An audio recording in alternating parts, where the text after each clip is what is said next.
In an age consumed with ceaseless conflict and division, humanity often seems like a distant ideal rather than a daily reality. But what if I told you about a moment of pure human connection, one that emerged right in the heart of one of the deadliest conflicts in history? This is the story of the Christmas Truce of 1914, a forgotten gem of history that reminds us of the power of shared humanity, even in the darkest times. You won't want to miss this compelling tale. So buckle up and let's dive in. Picture this. It's December 1914, just 5 months into World War I. The war has already claimed thousands of lives, and soldiers from both sides are entrenched in muddy, freezing trenches that stretch for miles along the Western Front. The Christmas spirit is the last thing on anyone's mind, or so it seems. On Christmas Eve, as both German and Allied troops prepare for another night of bitter cold and bitterer violence, something extraordinary happens. In the dead of night, German soldiers do something unthinkable. They start singing Christmas carols loudly and unabashedly. Imagine how peculiar and surreal this must have seemed across no man's land. The wooden stillness of the trenches shattered not by gunfire, but by the lyrics of Stille Nacht, Silent Night. Now, let's pause here for a second. You're probably wondering what the Allied soldiers did. Did they retaliate with a hail of bullets? Did they retreat, fearing a trap? Remarkably, neither of those things happened. Instead, the Allied soldiers, many of whom would have recognized the carol's melody, decided to join in, singing along in English. Within minutes, both sides were harmonizing together over the deadly divide of no man's land. To understand the magnitude of this moment, remember this. These were men who were literally trying to kill each other, not just days, but hours prior. The singing ignited something magical.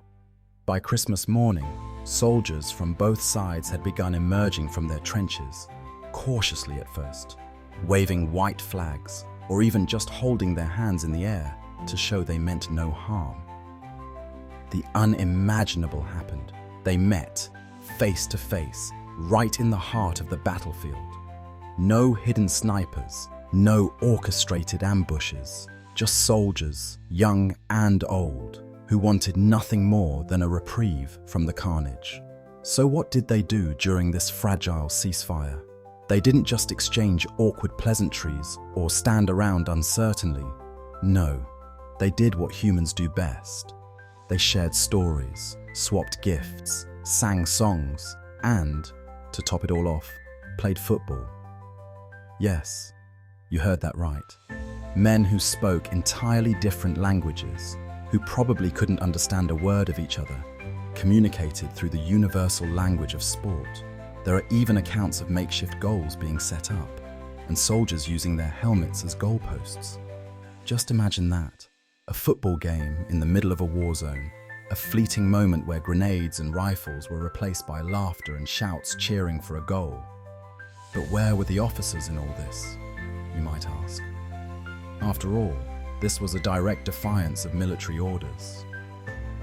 Well, the truth is, they were as bewildered and awestruck as their men.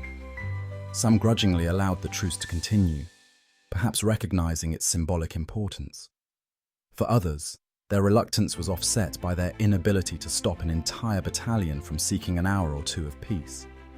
And while this moment was monumental, it was also deeply personal for the soldiers involved. Many described the truce in their letters home, writing about the surreal beauty of singing, "O come, all ye faithful," in unison, or shaking hands with the very individuals they had been ordered to kill. For some soldiers, it was a reminder that the enemy wasn't the faceless demon described in propaganda, but merely another young man, as scared and homesick as they were. A luckier few even exchanged simple tokens like chocolate, cigarettes, or even buttons from their uniforms, tangible reminders of a day when humanity triumphed over warfare. Yet, as extraordinary as these moments were, they were also fleeting. By December 26th, the gears of war recommenced their relentless grind. Orders from the chain of command arrived, explicitly forbidding any further friendly interactions with the enemy. Soldiers who had participated in the truce had to return to the grim reality of killing men they now saw as friends. Future Christmases during the war were grimly marked by artillery fire rather than carols. In some ways, the Truce of 1914 became a whispered memory, almost too fragile to exist in the brutal logic of war. But here's the kicker. Even though the truce lasted for just a brief moment, its legacy endures more than a century later. The Christmas truce serves as a potent reminder of what's possible when humanity takes precedence over politics, hatred, and violence. It's a story that defies every expectation of war, a moment that hints at what our world could be if compassion prevailed. Think about it. If soldiers who were sworn enemies could put aside their differences, even temporarily, what's stopping the rest of us? Today, across the battlefields of the Western Front, there are small memorials commemorating the Christmas truce. They stand as silent witnesses to one of the most poignant episodes in human history, one that shouldn't merely be remembered, but celebrated as an inspiration for us to strive for better, kinder interactions with one another. If there's even a shred of doubt about humanity's potential for good, let this be the story that renews your faith.